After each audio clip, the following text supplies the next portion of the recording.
Bonsoir à tous et à toutes. On est mercredi 21 octobre, il est 18h02 et on est très heureux, comme chaque mercredi, de se retrouver avec le Rav Shmuel Uziel. Et c'est le deuxième cours de la série qui va nous parler du Rav Luria. Aujourd'hui, le thème choisi par le Rav, c'est « Faut-il être végétarien ?» Bonne étude à nous tous et Erev Tov, Rav Uziel. Erev Tov. J'espère que tout le monde m'entend bien et qu'il n'y a pas de problème. Ok, tout va bien? Ok. Alors, cette semaine, on va donc voir, en rapport un petit peu avec la paracha de Noach, mais c'est simplement un thème pris de la paracha, le problème d'être végétarien. Est-ce qu'on doit ou on ne doit pas être végétarien? Avant de répondre à cette question, le Rav Luria aborde le problème du végétarien par le biais de la paracha de Noach et surtout par le biais de ce que Dieu dit à la fin de la paracha. Dans la fin de la paracha, on trouve le texte suivant. Vayivarech Elokim et Noach ve'et banav. Donc Dieu a béni Noach et ses enfants en leur disant Peru, Urvu, Miluta Haaretz. Il leur a dit qu'ils devaient et qu'ils pouvaient donc remplir la terre, c'est-à-dire qu'ils pouvaient avoir une grande descendance. Mais ça ne s'est pas terminé avec ça. Il leur a rajouté tous les animaux du monde vont à partir de maintenant vous craindre, avoir peur de vous. De la même manière, Of Hashamaim, Tirmos ala Adama, Dage Ayam. Et il continue en disant Kol remes asher uchai, lachem yiye leochla.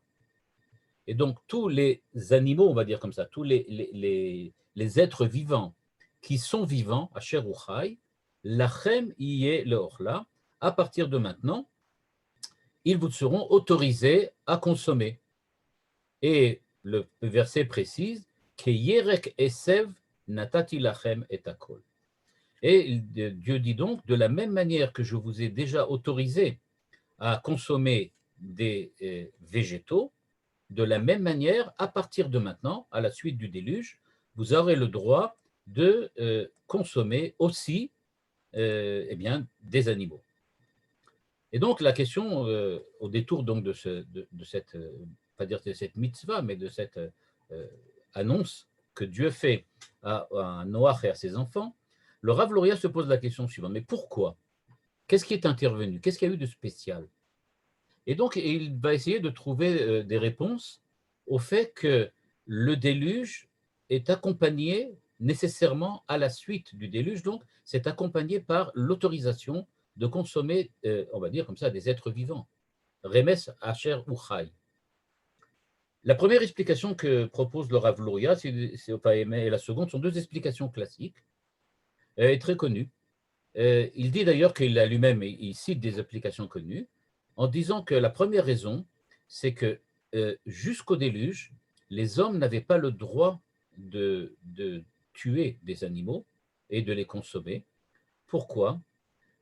Parce que c'était complètement interdit. Mais maintenant, il y a une différence. À partir du moment que Noach a pu sauver les animaux en les introduisant à l'intérieur de l'arche, le fait qu'il les a introduits à l'intérieur de l'arche fait qu'il leur a sauvé la vie, d'une certaine manière. Et puisqu'il leur a sauvé la vie, eh bien, les animaux sont maintenant complètement dépendants de l'homme. Et puisqu'ils sont complètement dépendants de l'homme, eh bien, ils ont, en fait, d'une certaine manière,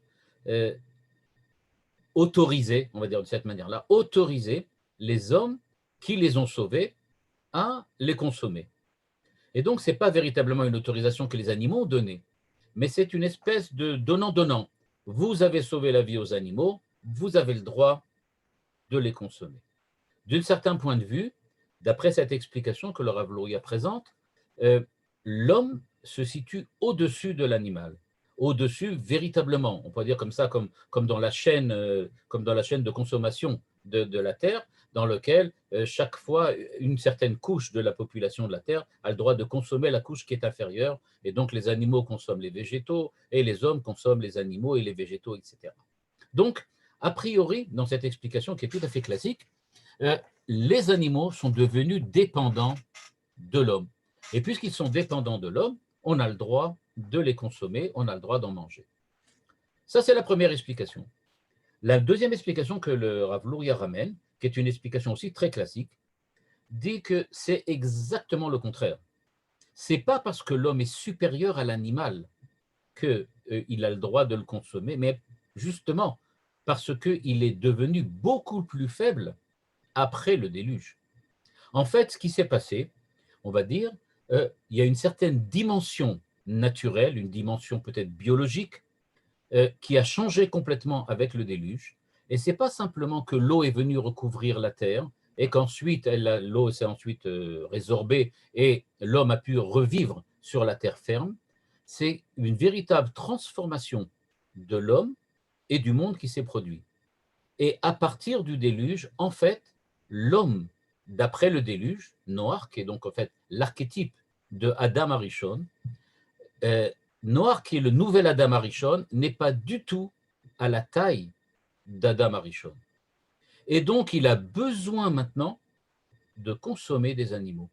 Il ne peut pas vivre continuellement en ne mangeant que des végétaux comme il le faisait précédemment. Et c'est au contraire de la première idée qui affirmait que maintenant les animaux sont dépendants de l'homme. Dans la deuxième idée que rapporte le Rav Luria, ce sont les hommes qui sont dépendants des animaux. Et maintenant, étant donné que les hommes sont dépendants des animaux, eh bien, ils les consomment bon gré mal gré. Il n'y a pas le choix. Pour pouvoir continuer l'humanité et que pour pouvoir faire perdurer l'histoire humaine, on doit nécessairement en passer par le fait de manger des animaux.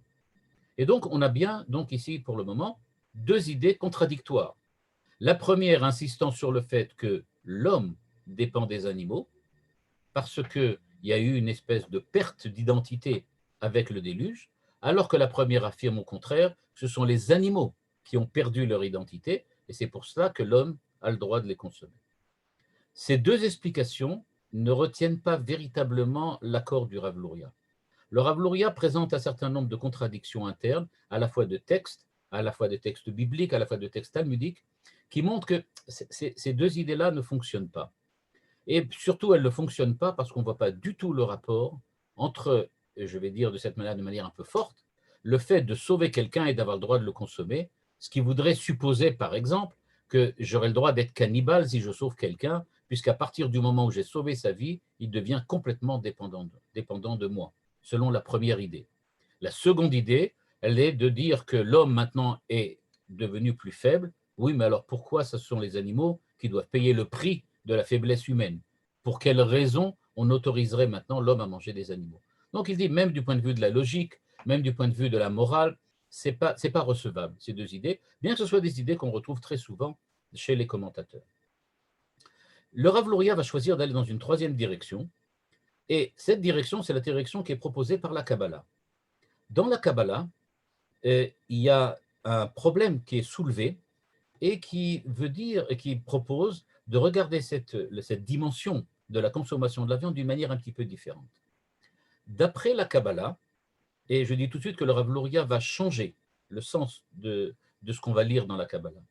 Mais en tout cas, d'après la Kabbalah, telle qu'elle est écrite, telle qu'elle est en général classiquement présentée, on a le droit de manger des animaux parce que c'est la seule manière de pouvoir élever l'animal au rang de l'humain. À savoir, à chaque fois que je mange un animal, ce que je fais, ce n'est pas de déguster de la viande, mais c'est de permettre à l'animal de passer, peut-être pas de son vivant, mais en tout cas, même après sa mort, de passer à un niveau humain. L'animal s'est transformé. Il a eu une espèce d'élévation qu'on peut appeler spirituelle. Il est passé d'un état d'animal, d'un être vivant, mais on va dire comme ça, sans la kedusha de l'homme, à un état dans lequel maintenant il fait partie de l'homme, il donne à l'homme la possibilité de vivre, et donc cette vitalité humaine qui lui est rajoutée lui permet donc de s'approcher plus de Dieu. Et donc le fait de manger de la viande d'après la Kabbalah, c'est, on va dire de cette façon-là, arranger ce qui manquait, rajouter ce qui manquait à l'animal, et en rajoutant ce qui manquait à l'animal, on lui permet donc de s'élever, d'être encore à un niveau encore plus haut, et donc c'est pour cela qu'après le déluge, le monde ayant changé, on va tout de suite voir pourquoi, et il y a besoin maintenant que l'animal passe par l'homme pour en arriver à là où il devait arriver. Et donc, dans ce schéma kabbalistique, l'élévation de l'animal, c'est-à-dire le fait que l'animal puisse lui aussi participer au processus historique et à la volonté divine, requiert d'être consommé par l'homme. D'une certaine façon, je le dis un petit peu en avance de ce qu'on va dire par la suite, il se sacrifie pour l'homme. Mais il ne se sacrifie pas seulement pour se donner à l'homme, il se sacrifie parce que c'est la manière qu'il a, lui, d'être plus proche de Dieu. Donc c'est quelque chose qui est en rapport avec le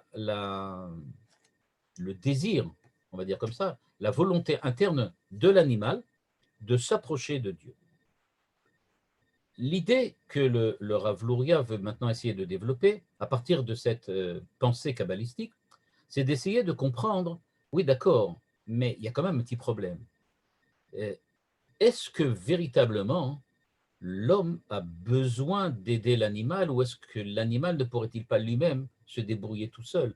Pourquoi passer par cette espèce on va dire comme ça, par cette espèce d'étape fatale de l'animal pour en arriver à devenir ce qu'il doit être? Est-ce qu'au fond, il ne pourrait pas être comme tout le monde? C'est-à-dire, je ne sais pas moi, manger, avoir des enfants, etc. Puis c'est comme ça qu'il servirait Dieu. Pourquoi en a-t-il besoin d'en passer par mourir, par le sacrifice? C'est ce qui m'amène le Rav Luria à réfléchir sur cette idée-là de la Kabbale et essayer de la présenter de manière un petit peu différente, ou en tout cas de la comprendre de manière différente. L'idée du Rav Luria commence par le fait que est-ce qu'on a le droit de tuer un animal, de le sacrifier? Et quand on regarde l'histoire de Bereshit, c'est-à-dire depuis Caïn et Ével, on voit que le premier, je vais dire le terme un peu fort, assassin d'un animal, ça n'a pas été Noach. Ce n'est pas Noach qui a tué pour la première fois un animal. Un animal a déjà été tué du temps de Caïn et Ével. Nous, d'un point de vue purement humain, on a tendance à considérer Ével comme une victime. Ben oui, il a été lui-même assassiné par son frère Caïn. C'est tragique, peut-être pas tragique, dramatique en tout cas, mais il y a certainement quelque chose de très humain dans le fait de s'identifier avec Ével, qui a été assassiné par son frère.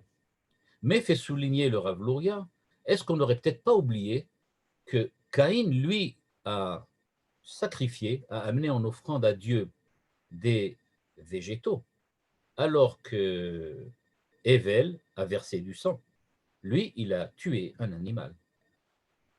Et la Torah et certains commentateurs que ramène le Rav Luria se posent même la question technique un petit peu intéressante et qui demandent comment ça se fait que le Midrash dit que Caïn ne savait pas tuer Hével. Le Midrash nous raconte que Kol deme achichat soakim elai, le fait qu'on parle des sangs au pluriel de Hével fait que le Midrash dit oui, Caïn ne savait pas tuer Hével, alors il a pris un couteau puis il l'a transpercé un peu partout parce qu'il ne savait pas comment tuer un homme. Mais en fait, ce n'était pas très compliqué, il avait qu'à regarder comment Hével a tué l'agneau qu'il a donné. Et donc, même si on ne peut pas mettre évidemment l'homme au niveau de l'animal, il n'empêche que Caïn aurait dû savoir comment on fait pour tuer quelqu'un. Et donc, il n'avait pas véritablement besoin de se poser la question. Donc, si on regarde cet aspect-là, dit le Rav Luria, il y a certainement quelque chose qui s'est produit. Caïn a bien vu ce qu'a fait Hével, donc lui-même, il aurait dû le savoir. Et donc, il se pose la question, en fait, qu'est-ce qui s'est passé là-bas? Pourquoi et comment Hével en est arrivé à l'idée qu'on a le droit de tuer des animaux? Qu'est-ce qui lui a pris? Pourquoi a-t-il pris cette décision et comment a-t-il fait cela?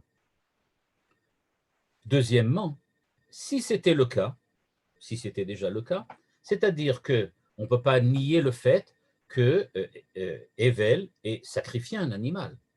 À partir du moment, dit le Rav Luria, où Hével sacrifie un animal, alors qu'est-ce qui s'est produit de différent au niveau de Noach? Quand Noach vient et a sauvé les animaux, et qu'on vient et qu'on lui annonce, tu as le droit à partir de maintenant de consommer des animaux, et tu vas les sacrifier. D'ailleurs, tout de suite après que Dieu lui annonce qu'il a le droit de manger des animaux, Noach fait un sacrifice et il mange l'animal. Donc, on voit bien que ça a un rapport avec les sacrifices. Alors, quelle est la différence entre le sacrifice de Noach et le sacrifice de Hevel, pardon. Quelle est la différence entre les deux, demande le Rav Luria. A priori, il s'agit de la même action, du même acte. Et donc, on ne voit pas pourquoi il y a quelque chose de nouveau. Qu'est-ce qui s'est passé donc là? En fait, nous dit le Rav Luria, pour comprendre qu'est-ce que c'est que manger un animal, il faut comprendre qu'est-ce que c'est que le sacrifice de Hevel et le sacrifice de Adam Arishon.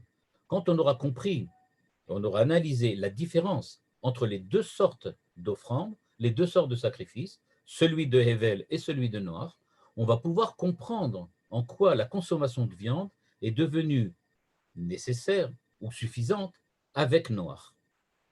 La première idée, et donc, on va dire comme ça, le premier principe que le Rav Luria applique est le suivant. La manière dont Noach a sacrifié l'animal, c'est-à-dire ce qu'il a apporté à Dieu, était différente de celle de Hevel. Pourquoi?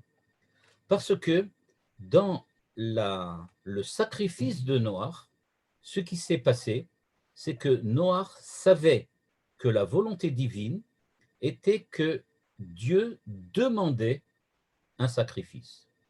Et là, c'est très important de le noter parce que on va voir par la suite que ce n'est pas du tout le cas de Hevel. Pourquoi sait-on que Dieu demandait le sacrifice? Parce que Dieu a imposé à Noach d'introduire à l'intérieur de l'arche des animaux supplémentaires. S'il s'agissait de simplement faire survivre la race animale, alors il suffisait de faire rentrer les couples d'animaux, un par un, l'un à la suite de l'autre. Or, on voit que la Torah nous dit que Dieu demande spécifiquement de faire rentrer plus d'animaux, il leur fait rentrer 7 couples, etc. Et donc Noach a très bien compris que la demande de Dieu, c'est ensuite de les sacrifier. Et pourquoi?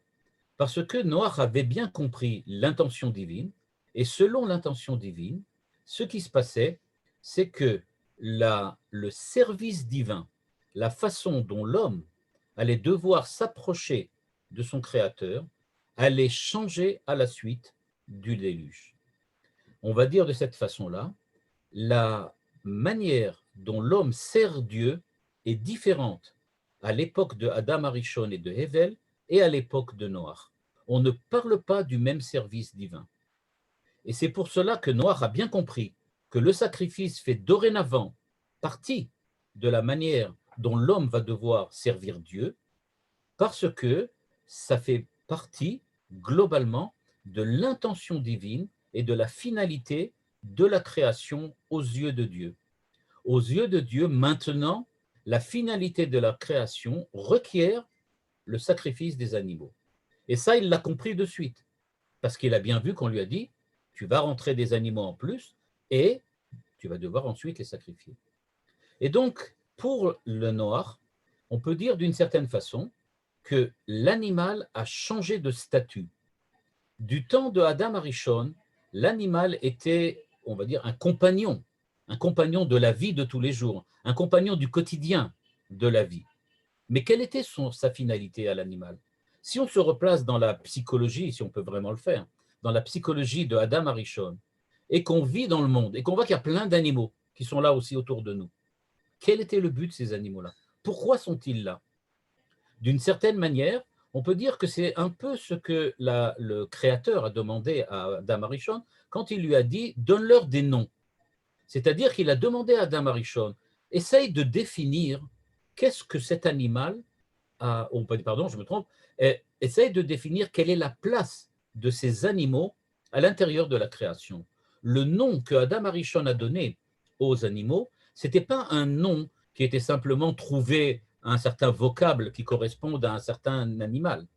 Mais il s'agissait de définir de quelle façon l'animal allait participer à la mission de Adam Arishon, à la finalité du monde, au fait, à l'histoire humaine ou globale, à l'histoire du monde entier, à l'histoire mondiale. Et donc, quand il y avait cette position on va dire comme ça, de l'homme à l'intérieur de la nature, du temps d'Adam Arishon, eh bien, eux, ils pensaient en fait que Akadosh Baruch Hu a créé le monde, et maintenant, le monde a sa propre vie, a sa propre finalité, a son propre parcours. L'homme, évidemment, en fait partie, mais celui qui doit véritablement diriger le monde, c'est l'homme. Tout dépend de l'homme.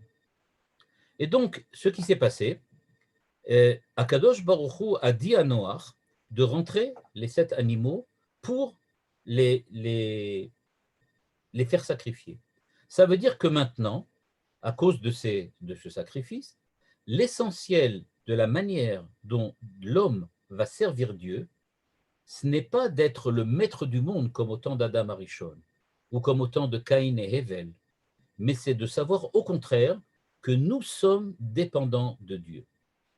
La finalité du monde, du point de vue de l'homme, a changé entre Adam Arishon, Caïn et Hével et Noach. On est passé à une autre époque. L'époque pré-déluvienne était une époque dans laquelle l'homme avait la sensation que c'est lui qui dirigeait complètement le monde. C'était à lui que le monde dépendait. Et puisque le monde dépendait entièrement de lui, il en était d'une certaine manière le propriétaire. C'est lui qui donnait le nom aux animaux. C'est lui qui définissait ce qu'on devait faire avec les animaux. C'est lui qui devait dire comment l'animal participait à l'intérieur de l'histoire du monde, de l'histoire humaine. Par contre, à la suite du déluge, après que Dieu lui ait demandé d'amener des sacrifices, il s'est rendu compte que ce n'est pas lui qui va définir ce qu'on fait avec un animal. Ce n'est pas à lui de le définir.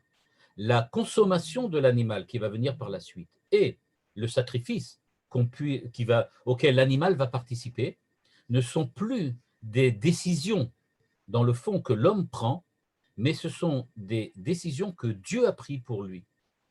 D'une certaine façon, l'homme est passé d'un état dans lequel il est le maître du monde à celui dans lequel il est le locataire du monde. Il vit dans le monde de Dieu. Et donc, en reprenant l'idée de la Kabbalah, le Rav Luria pense que d'une certaine façon, chaque fois que l'homme doit prendre un animal et le consommer, en fait, il le sacrifie. Et il prend la Kabbalah, justement, en montrant que ce que veut dire la Kabbalah, d'après lui, c'est que on prend l'animal et on le mange, mais en fait, c'est un sacrifice. En fait, c'est un korban, c'est une offrande. Il ne s'agit pas du tout de le consommer comme on mange un radis ou comme on mange une tomate. Il ne s'agit pas de le consommer de ce point de vue-là, mais d'après la Kabbalah, c'est une certaine façon de le sacrifier, de l'offrir à Dieu. Pourquoi? Parce que maintenant, l'homme doit changer de psychologie, on va dire, et que cette psychologie qui était la sienne avant le déluge était une psychologie qui pensait que l'homme, moi, je suis le propriétaire du monde. Après le déluge, le monde est devenu l'endroit où je vis. Et donc, j'ai moi à accomplir un certain nombre d'actes, un certain nombre d'agissements à l'intérieur du monde, mais ce n'est pas moi qui dirige le monde, c'est Dieu. Et donc, d'une certaine façon, je dois rendre à Dieu ce qui lui appartient. Je ne peux manger un animal que parce que, en fait, je l'offre à Dieu. Je le sacrifie à Dieu. Et donc, le korban, le terme korban, intervient avec Noach. Au moment d'Adam Arishon, on ne parle pas de korban, on parle de mincha. On parle de mincha. Aujourd'hui, c'est-à-dire au temps du temple, mincha, c'était seulement des végétaux. Mais la Torah utilise le terme de mincha, c'est-à-dire que Dieu a accepté la mincha de Caïn et de Hével. Par contre, on parle de korban quand on parle de Noach. Et quelle est la différence entre mincha et korban?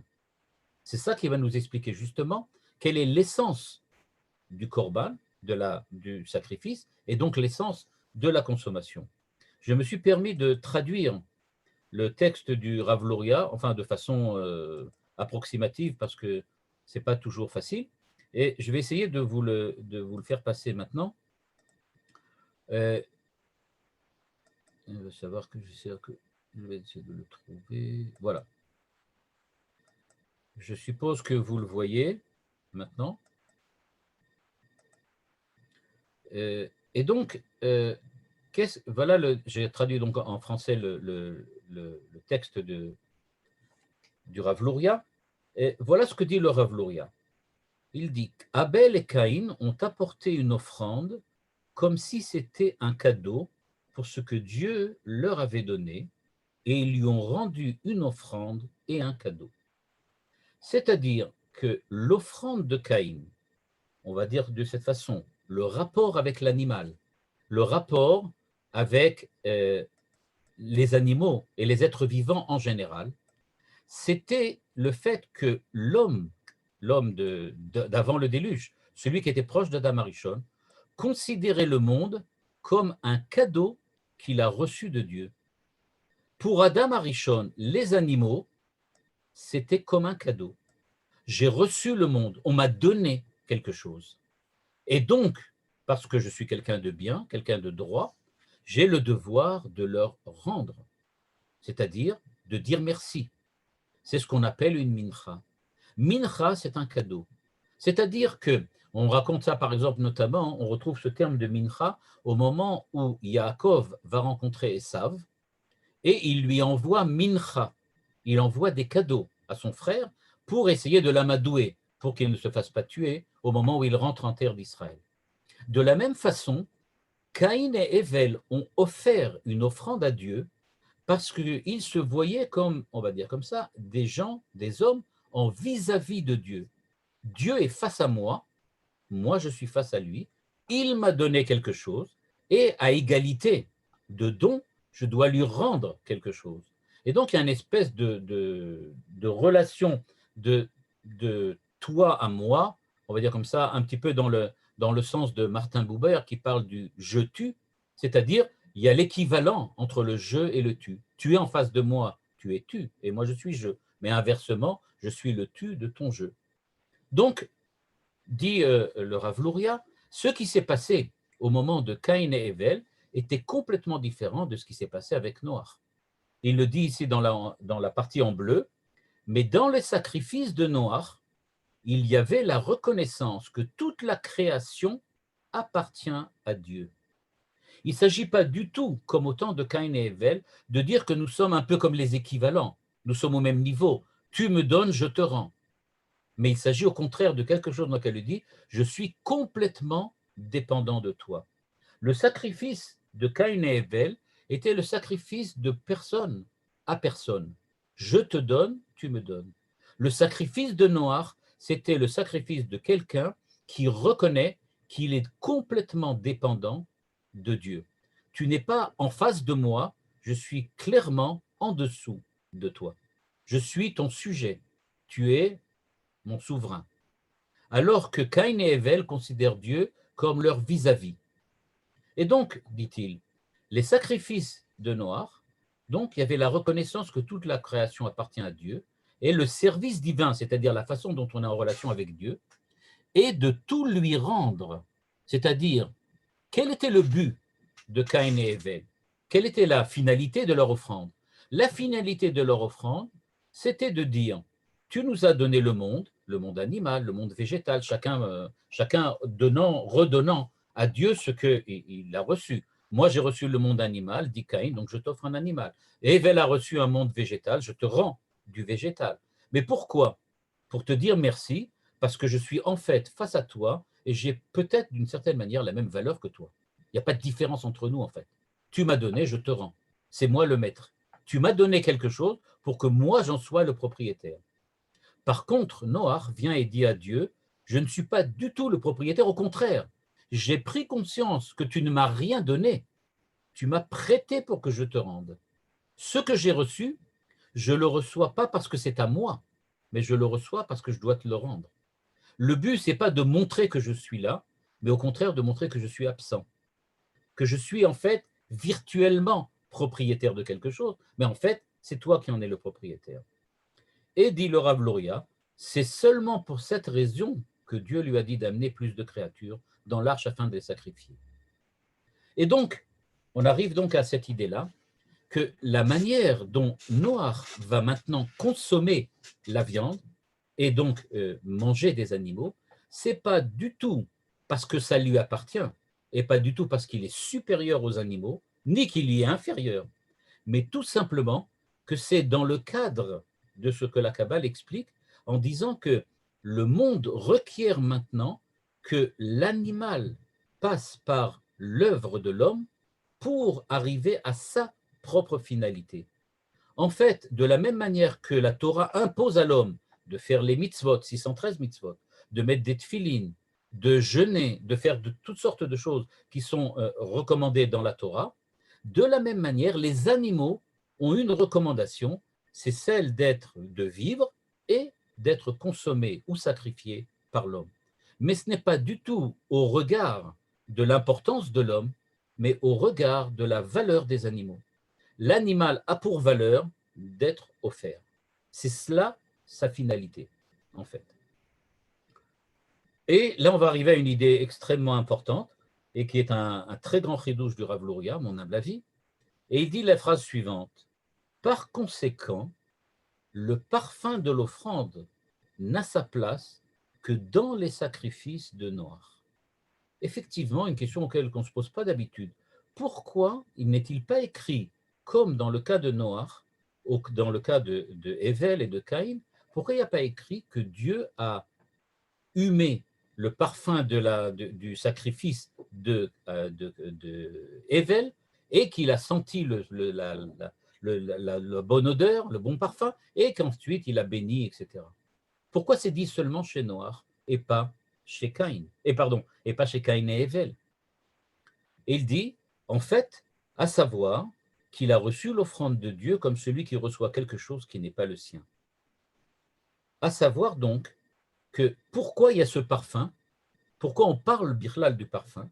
On parle du parfum parce que le parfum de la chose, dit le Rav Luria, signifie que ce n'est jamais sorti d'entre ses mains, de sa possession.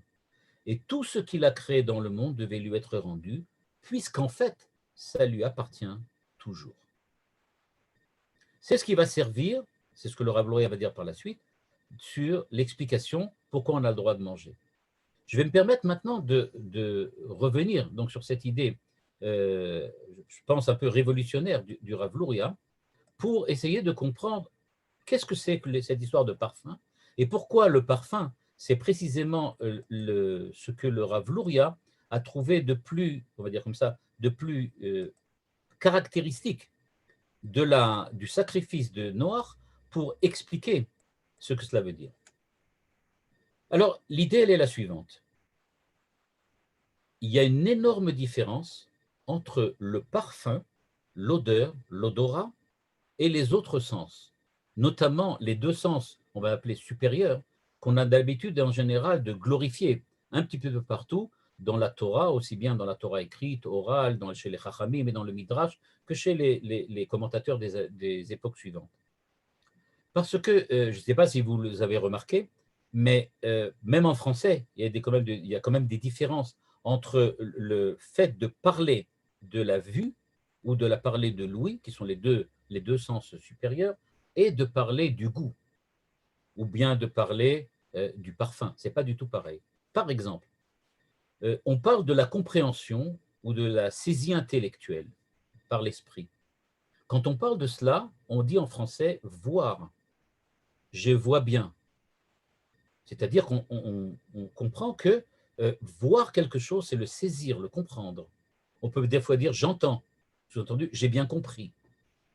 C'est-à-dire que que ce soit la vue ou l'ouïe, les deux sens principaux qu'en général on utilise sont toujours en rapport avec l'intellect de l'homme, ce qui est considéré comme sa spécificité, ou bien la prophétie, qui serait directement liée avec l'ouïe. Mais là, quand on parle de sentir, on ne parle pas vraiment de quelque chose qu'on comprend. On ne dit pas sur quelque chose qu'on comprend, je sens.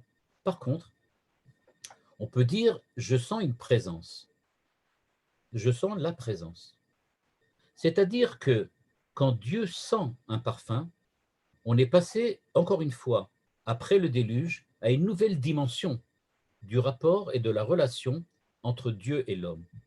Sentir un parfum, ça correspond à ressentir une présence proche. Je sens que j'ai quelque chose qui est en approche de moi, quelque chose qui est dans l'ambiance dans laquelle je suis autour. Et ça indique donc que l'offrande de Noach faisait partie de la Avodat Hashem de l'homme de l'époque, mais c'était quelque chose qui rendait l'homme présent à Dieu. Quand Dieu sent le korban de Noach et qu'il ressent le parfum de la viande qui était en train d'être sacrifiée, il y avait clairement l'idée que la relation de l'homme à Dieu est maintenant une relation dans laquelle il y a un rapprochement. Il est dans l'ambiance, il est à côté de l'homme. Il sent, c'est à côté. On ne peut pas sentir de loin. On peut voir quelque chose de loin, mais pas le sentir. Donc, il fallait nécessairement être à côté, pas loin. Et donc, il y a une présence. C'est la première idée. Donc, on voit déjà, dans le parfum, comme dit le Rav Luria, on retrouve qu'il y a une présence proche. Il y a un deuxième aspect du parfum, différent, de l'odorat, différent, pardon, de l'ouïe ou de la vue. C'est que le parfum de quelqu'un ou le parfum de quelque chose, c'est aussi une partie de son identité. Je peux voir un visage, ça correspond bien à qui il est. Je peux aussi entendre ses paroles, ça me fait correspondre, on peut dire d'une certaine manière, ça me fait à ce qu'il dit. Et donc, le mot parfum, c'est réach. Et donc, l'idée de base ici du Rav Luria, c'est que quand on parle de l'offrande de Noé, l'offrande de Noach, c'est d'une certaine façon la reconnaissance de ce qu'il voyait. Dieu reconnaît, comme un homme reconnaît une personne à son parfum. On sait que par exemple, lo alenu, mais quelquefois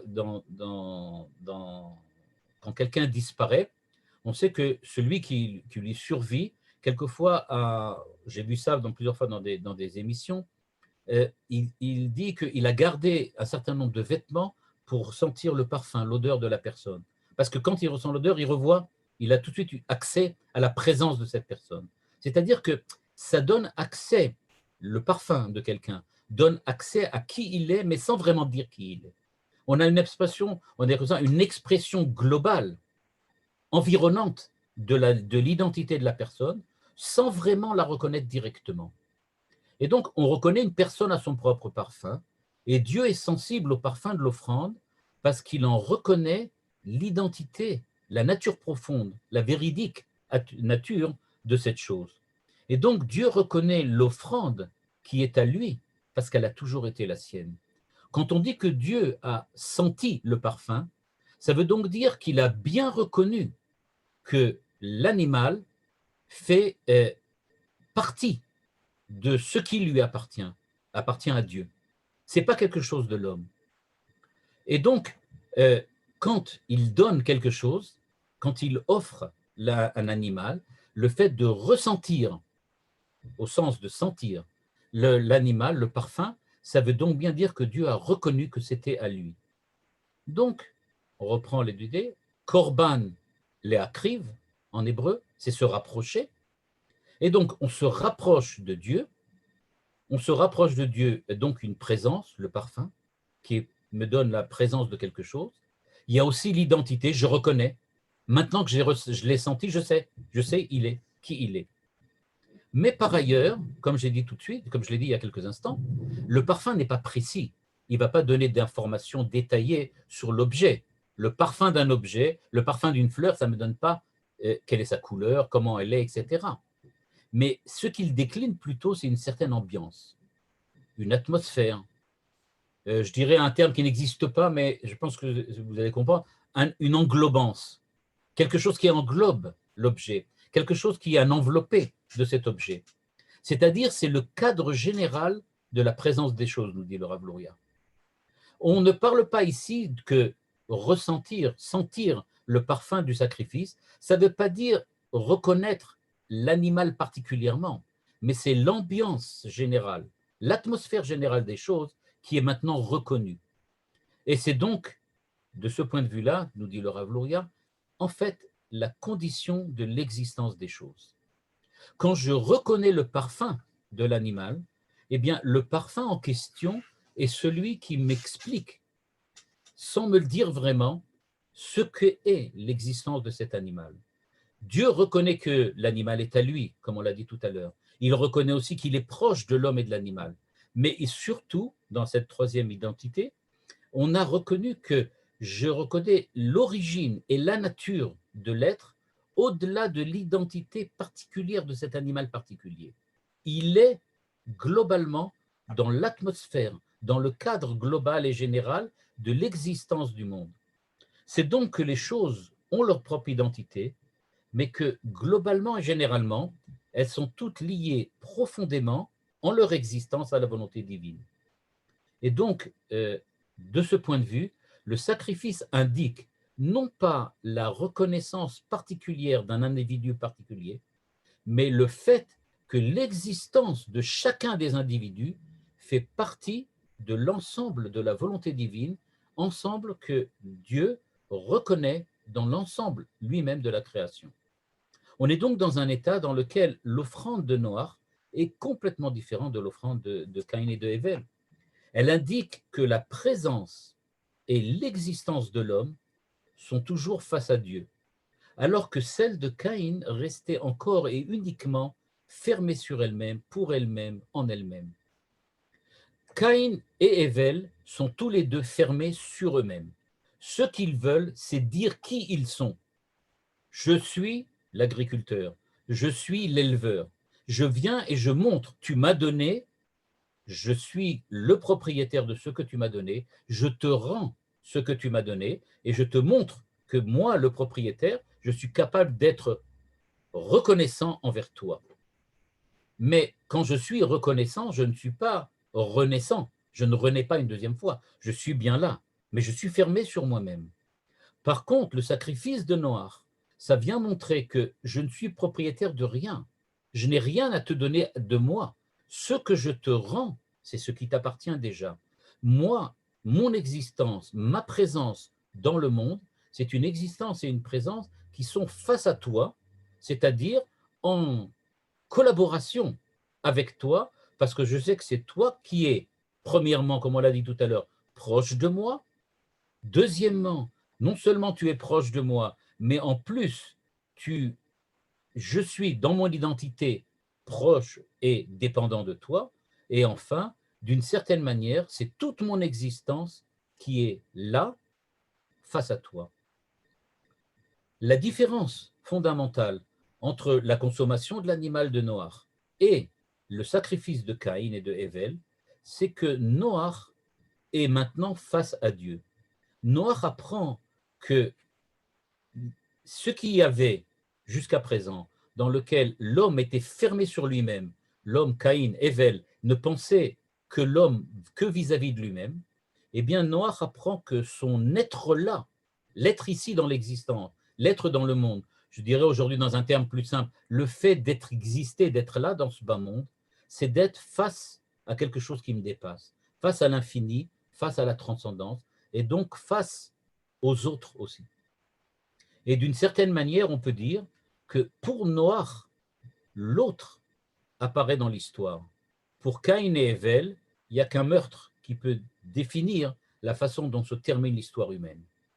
Caïn et Hével ne peuvent pas se reconnaître parce qu'ils sont tous enfermés dans la logique de la mêmeté, on pourrait dire d'une certaine manière, dans le fait, dans l'ipséité ou dans le fait d'être ce qu'ils sont. Ils sont ce qu'ils sont et ils désirent le continuer à le perpétrer. Noach apprend qu'au contraire, il n'est pas. Il n'est qu'ouverture, ouverture à l'autre, ouverture à l'animal. L'animal qu'il va consommer, ce n'est pas du tout un animal qu'il veut tuer ou qu'il veut digérer. C'est un animal qu'il veut servir. Je te sers parce que c'est la façon dont je te suis redevable. Et donc, la correspondance entre l'homme et autrui qui est introduite par Noach est complètement absente, on va dire, de la manière d'être de Caïn et de Hével. Et c'est pour ça que Noach rentre dans l'histoire, alors que Caïn et Hevel n'ont trouvé aucun moyen de perpréter une histoire et ils sont nécessairement arrivés au déluge par la suite. Enfin, dans une autre perspective, toujours de ce que peut être le parfum et ce qu'il apporte à la compréhension du rapport et de la relation de l'homme avec le monde, dans le cadre de l'offrande de Noach, on remarque que Dieu ne voit pas l'offrande, comme j'ai dit, il n'entend pas le sacrifice, mais il le ressent, il le sent avec le parfum. C'est-à-dire qu'il n'y a pas ici de saisie intellectuelle par l'esprit ou de prophétie, mais c'est tout lié directement avec un autre élément auquel on n'a pas parlé jusqu'à présent, c'est la corporéité et le corps. En fait, le parfum que Dieu ressent, comme le parfum que nous sentons, ce n'est pas du tout quelque chose qui se passe au niveau de l'intellect, ce n'est pas du tout quelque chose qui se passe au niveau de la physique pure. On est ici plutôt dans le fait de sentir dans le monde de la chimie, dans le monde de la biologie et de la chimie. C'est-à-dire qu'on est dans le monde de la corporéité, à savoir que Dieu ressent le parfum ou la corporéité de l'homme en tant que tel. Ce que le sacrifice de Noach a apporté, c'est que la corporéité de l'homme fait maintenant partie de l'existence humaine. Le corps le corps de Caïn et le corps de Hevel sont absents du service divin, sont absents de la manière dont Caïn et Hevel s'approchent de Dieu. Ils ne sont pas là. Eux, ils sont là en tant que l'être qui est agriculteur et l'être qui est éleveur. Mais ce n'est pas la corporéité en tant que telle. Si Dieu ressent le parfum, c'est donc que la corporéité de l'homme en tant que tel et va donner et va faire la présence de l'homme face à Dieu. Le sacrifice et la consommation de la viande vient donc souligner que l'homme, dans sa corporéité, dans le fait qu'il est un homme vivant, un homme avec de chair et d'os, l'homme en tant que corps, c'est lui qui est présent devant Dieu. Et c'est cela que le sacrifice de Noach vient souligner, nous dit le Rav Luria, alors que l'offrande de Caïn et d'Hevel était seulement là pour montrer combien l'homme était puissant et fort dans ce monde-là. Si d'une certaine manière, Caïn et Hevel représentent cette force de l'humanité qui maîtrise la nature et donc est capable de lui faire subir une violence qu'on a vue ensuite dans le cas du meurtre, en tout cas, c'est une violence qui montre que la nature, le monde, est un objet, un moyen pour l'homme. Ici, c'est la présence même de l'homme qui est soulignée dans sa corporéité face à Dieu. Noach demande de réconcilier le corps, l'homme et Dieu. Il veut que l'homme se réconcilie avec son corps. Et c'est pour cela que Dieu ressent, sent, corporellement parlant, on pourrait dire, le parfum. Il ne se contente pas de voir ou d'entendre d'une manière intellectuelle. Il y a une véritable relation entre, on va dire, les molécules chimiques qui sont émises par le sacrifice et le nez qui est censé les ressentir. C'est donc que Caïn et Hevel ne sont jamais sortis du paradis du Gan Eden, de Adam Arishon. Le véritable problème de Caïn et Hevel, c'est que leur nostalgie du paradis perdu, la nostalgie, ou on peut dire même l'identité qu'ils avaient, puisque Rachid nous dit qu'ils sont nés ils sont nés peut-être plus tard, mais ils ont été déjà conçus dans le Gan Eden, eh bien, leur relation avec le Gan Eden, avec la pureté, avec, on va dire, la véritable nature éthérée, qui était celle d'Adam Arishon, dont le corps était un corps particulier, dont toute la vie corporelle était complètement différente quand elle était dans le Gan Eden, eh bien, c'était cela que Caïn et Hevel essayaient de revivre en permanence. Caïn et Hevel sont éloignés de leur corps, je veux dire corporel. Eux, ils sont dans un monde qui est lié au paradis perdu, une espèce de spiritualité, mais qui n'est plus du tout actuelle. Noach vit au présent de son existence, alors que Caïn, Caïn et Hevel, ses vertus de faire survivre une nostalgie paralysante et fermée sur elle-même. C'est pour ça que Noach commence l'histoire humaine, alors que Caïn et Hevel sont le début de la fin. C'est quand même intéressant de remarquer que, comme on l'a dit tout à l'heure, Evel est le premier personne qui sacrifie et Caïn est le premier personne qui assassine. C'est-à-dire que les deux frères, en fait, en arrivent au point dans lequel ce qu'ils sont capables de véritablement réaliser dans le monde, c'est uniquement cette espèce de relation, on peut dire comme ça, un peu pathologique avec la corporéité et avec le monde. Un en sacrifiant le corps d'un animal et l'autre en assassinant le corps de son frère. Il y a juste une expression, juste pour relever l'idée, il y a une expression très intéressante qui se trouve chez Emmanuel Lévinas. Dans un de ses ouvrages, Lévinas parle du fait qu'il existe un parfum de l'homme éthique. Le parfum de l'homme éthique. Chez Lévinas, ça veut dire la sainteté. Je ne rentre pas dans les détails de la pensée de Lévinas. Mais chez lui, ça veut dire qu'il y a la sainteté, c'est le parfum de l'éthique, le parfum de la morale. C'est l'espèce d'ambiance qui fait que l'éthique est une dimension humaine. Ce n'est pas simplement un comportement. Ce n'est pas forcément matériel ou palpable, mais c'est présent en permanence. Est-ce qu'on doit être végétarien donc? Est-ce qu'on doit être végétarien? A priori, selon l'idée qu'on voit là, on a bien l'impression qu'on va avoir quand même beaucoup de mal. Parce que, nous dit le Rav Luria, on se doit d'essayer de montrer aux animaux le chemin qu'ils doivent emprunter pour essayer de s'approcher de Dieu. Et pourtant, par exemple, le Rav Kook et d'autres encore, le Nazir, le Rav David Cohen, son élève, l'élève du Rav Kook, pensaient que non, on était avant Noach, on était vraiment végétarien. Donc, a priori, l'idéal, ça serait de revenir au fait d'être végétarien. Le Rav Luria dit que ce n'est pas évident, et étant donné que lui, il présente l'animal comme maintenant nécessairement devant faire partie du menu de l'homme, puisqu'il doit maintenant être monté vers Dieu grâce à l'homme, il se demande en fait si on ne comprend pas le texte de la Torah de manière un peu erronée. Et là, il fait un deuxième chidouche, parce que c'est comme ça qu'il fonctionne, et il nous dit la chose suivante. Il n'y a pas écrit que Evel a mangé son sacrifice, son offrande. Ce n'est pas écrit. C'est pas écrit. Alors, qu'est-ce qui se passait alors?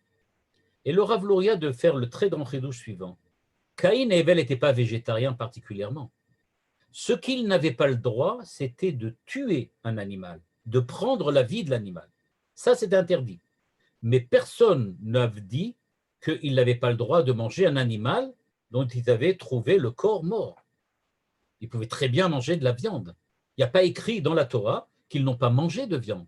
Et c'est absolument impensable, dit le Rav Luria, qu'il ait offert un sacrifice sans le manger. Parce que mincha, comme on l'a dit tout à l'heure, d'après la halacha, là c'est le Rav Luria halachiste qui revient en disant, si on regarde le Rambam, si on regarde la Gemara, le mincha, tu es obligé d'en manger une partie. L'homme doit en manger une partie. Donc s'il a offert un animal, il ne peut pas ne pas manger de cet animal puisque c'est une mincha. Donc il a nécessairement dû en manger. Comment expliquer qu'il a mangé avant Noach? Mais il dit de tout temps, on mangeait des animaux. Ce qu'on n'avait pas le droit, c'est de les tuer.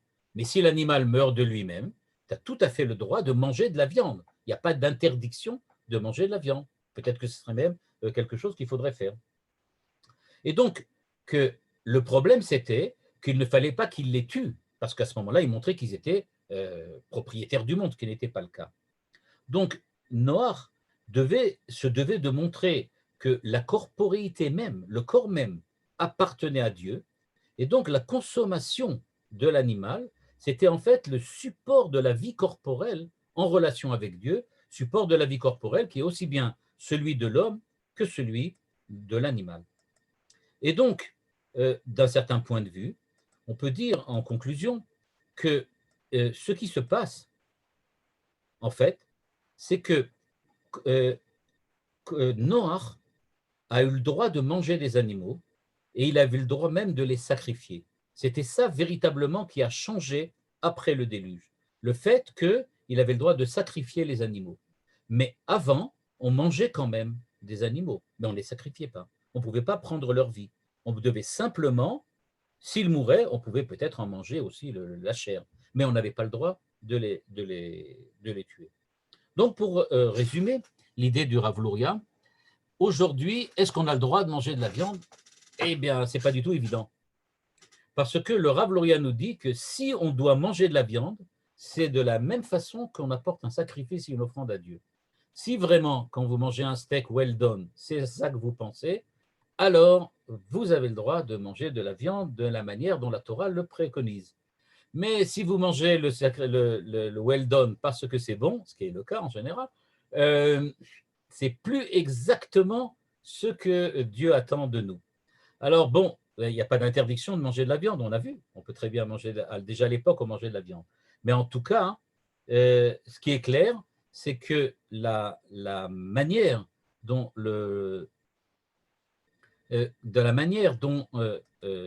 l'homme doit se comporter aujourd'hui, c'est que le fait de manger de la viande, ça doit nécessairement l'ouvrir, au contraire, pas à autrui, l'ouvrir à la présence d'autrui, à la présence de l'autre, affaiblir l'aspect violent précisément qui est dans le monde. Et donc, ça demande certainement une très grande discipline et une très grande grandeur d'âme pour véritablement en arriver là. Alors, je vous laisse avec le doute, mais j'espère que je ne vous ai pas ôté l'appétit pour ceux qui avaient l'intention de manger Bassari ce soir et que vous mangerez quand même de bon appétit. Toda Rabba, Rav Uziel. Vous nous avez ouvert l'appétit en divrei Torah, Baruch Hashem. Vous pouvez maintenant poser vos questions, chers amis, ouvrez vos micros après ce cours passionnant. Et j'ai vu des réactions, alors c'est le moment de les dire à l'oral. Bechavod. Est-ce que je peux poser une question? Oui. Oui, alors, oui, quelle est alors la différence avec le sacrifice d'Abraham par rapport au sacrifice de Noach et à l'offrande de Caïn et Hevel? Ça, c'est la première question. Et j'ai l'impression, d'après ce que vous dites, le Rav Luria, c'est un disciple d'Emmanuel Lévinas, presque. Non, le Rav Luria, il n'est pas disciple d'Emmanuel Lévinas parce qu'il ne connaissait pas évidemment Emmanuel Lévinas. C'était une boutade, c'est une boutade. Oui, non, j'ai bien compris, j'ai dit. Il n'est évidemment pas truc. Mais est-ce que c'est vrai qu'il y a un rapprochement entre les deux? Très certainement. Parce que le Rav Luria insiste de manière extrêmement forte sur l'aspect éthique et moral de ce que doit être la consommation de la viande. C'est-à-dire que même au niveau de l'animal. Maintenant, je ne vais pas rentrer dans la pensée d'Emmanuel Lévinas complètement maintenant, mais quand même, je vais rappeler, bon, dans le cadre de Café Date, là-bas, je donne des cours sur Lévinas actuellement. Un peu là-dedans. Mais dans la pensée de Lévinas, il existe aussi le fait que Lévinas insiste dans plusieurs endroits sur le fait que le monde en tant que tel, les animaux, les plantes ont un visage. C'est-à-dire qu'eux aussi, ils ont une altérité et eux aussi sont quelque chose qui exprime l'infini et l'altérité absolue. Donc, il y a dans l'animal, comme chez le Rav Luria et de la même manière chez Lévinas, il y a cette idée que l'animal exprime quelque chose qui le dépasse très largement et qui dépasse l'homme. Ça existe là. Et c'est ça ce que le Rav Luria insiste, en disant, tu peux manger, c'est clairement il faut manger, mais ça doit devenir un sacrifice, c'est-à-dire que la corporéité même de l'homme doit maintenant participer complètement à l'intérieur, comme ça, participer à la vie religieuse, à la vie juive, à la vie spirituelle. Ce qui est extrêmement difficile de faire participer le corps de cette manière-là.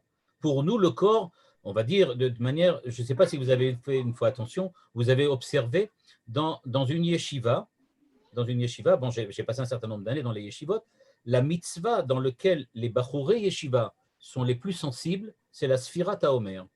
Au moment où dans une yeshiva, on fait la Sfirat HaOmer, on voit tous les bachurei yeshiva véritablement avec beaucoup de kavana, disent la bracha, compte, etc. Parce que en fait, c'est une mitzvah complètement intellectuelle qui ne demande absolument rien de corporel.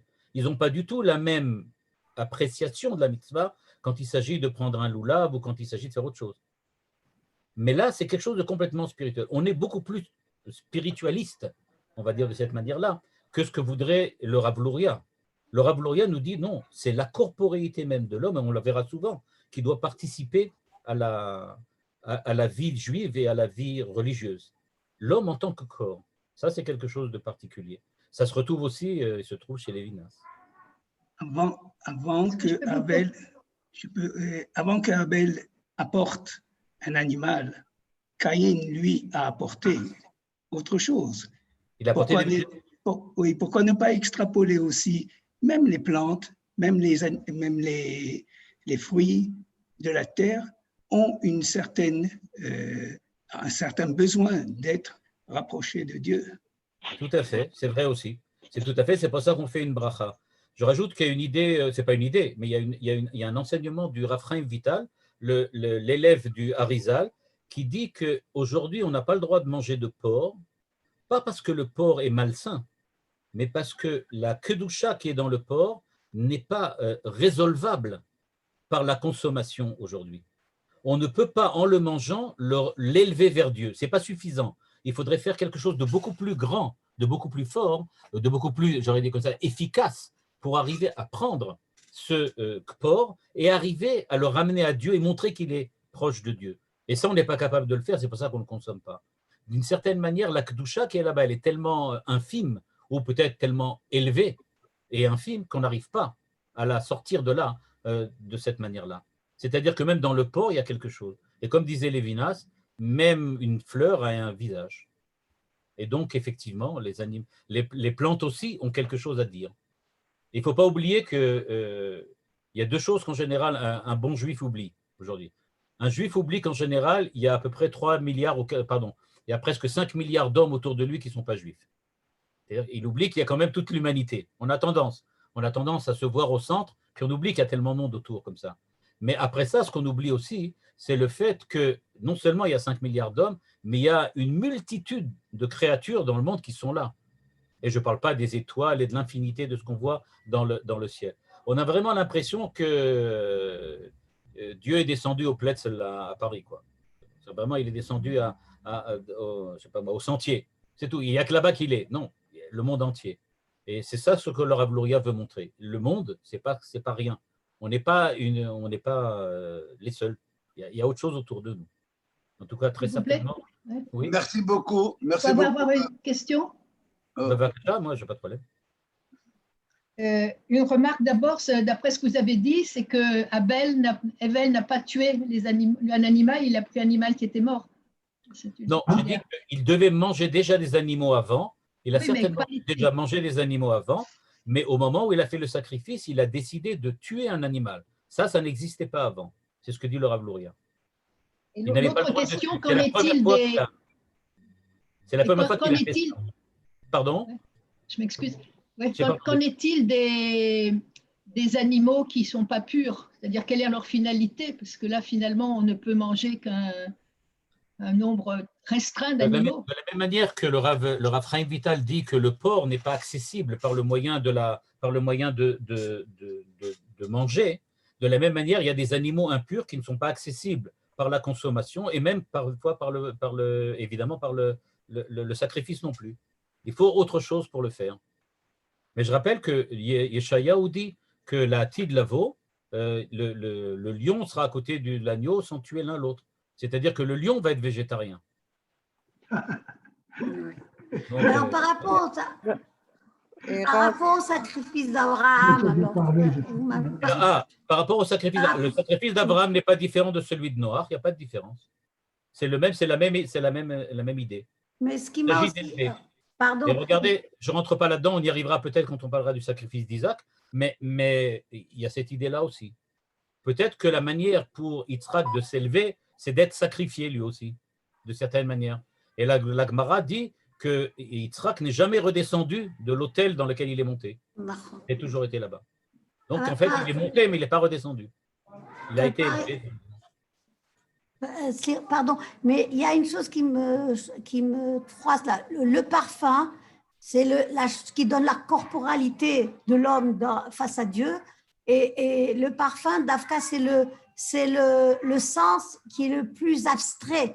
C'est pour ça qu'on met des plantes sur les tombes Le parfum, c'est ce qu'on dit, c'est à Yom HaShmini, c'est ce qui va rester de toute la corporalité.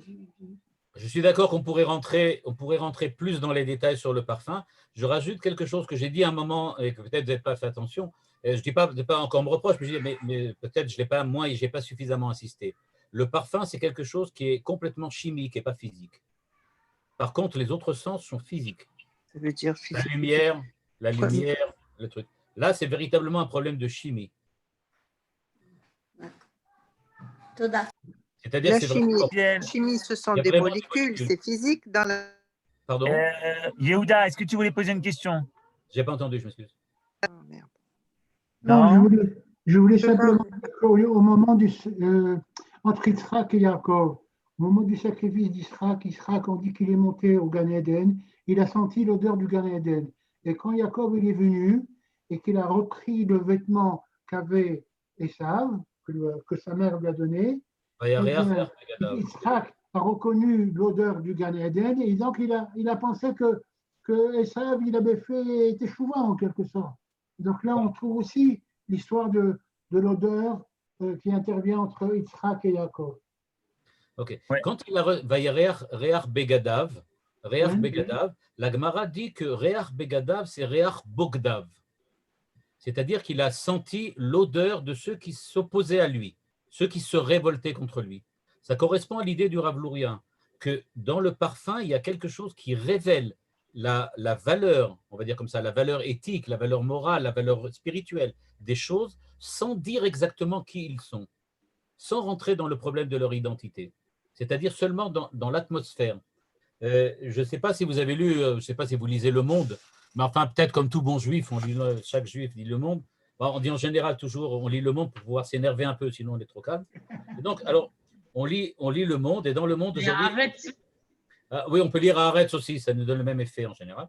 Et donc, quand on lit Le Monde, ils ont écrit aujourd'hui quelque chose de très beau. Il y a un ministre français, je ne sais pas, ou un ministre ou un député, je ne sais pas exactement qui il est, qui a dit que le véritable problème, ce n'est pas de lutter contre le terrorisme, mais c'est de lutter contre l'atmosphère djihadiste qu'il y a actuellement en France. Et je crois que c'est ça le réach dont on parle. Il y a un réach de terrorisme en France. Il ne s'agit pas que d'arrêter maintenant un terroriste ici ou un terroriste là, mais c'est toute une atmosphère globale, générale, qui est malsaine. C'est ça dont veut parler le Rav Luria. Le réach que Dieu a ressenti, c'est le global, l'atmosphère, les choses, comment les choses se vivent, comment est l'expérience, on va dire comme ça, existentielle du quotidien de chacun. C'est ça ce qu'il a reconnu. Et c'est ça ce qu'il a demandé à l'homme de faire perdurer avec le sacrifice et avec la consommation de la viande aussi. Merci Ravouziel. Joseph, tu as une question? Oui, si je peux.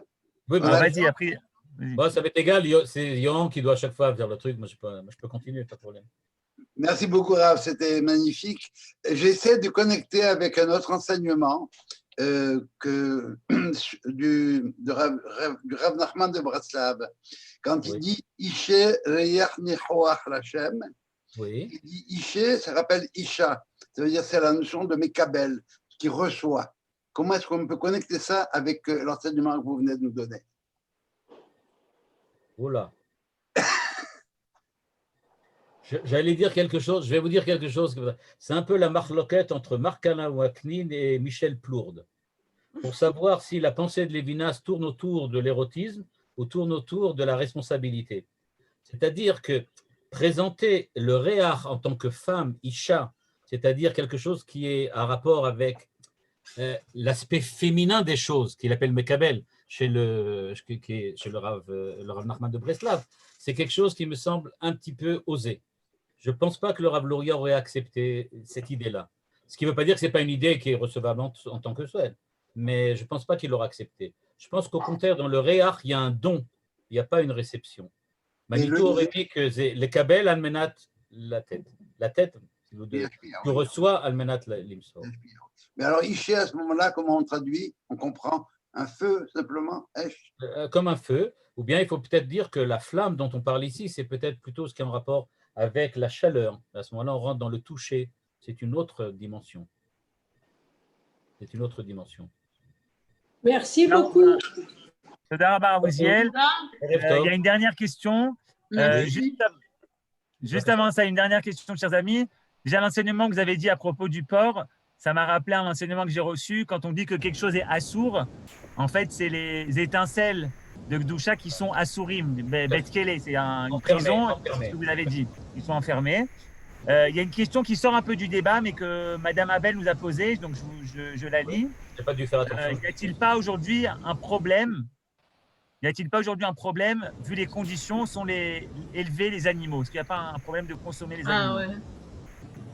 Alors, j'aimerais ne pas rentrer dans cette question, mais puisque vous la posez, je vais répondre. Est-ce qu'il y a un problème pour tous ceux qui ont vu le film sur YouTube de la manière dont on traite les animaux dans les abattoirs?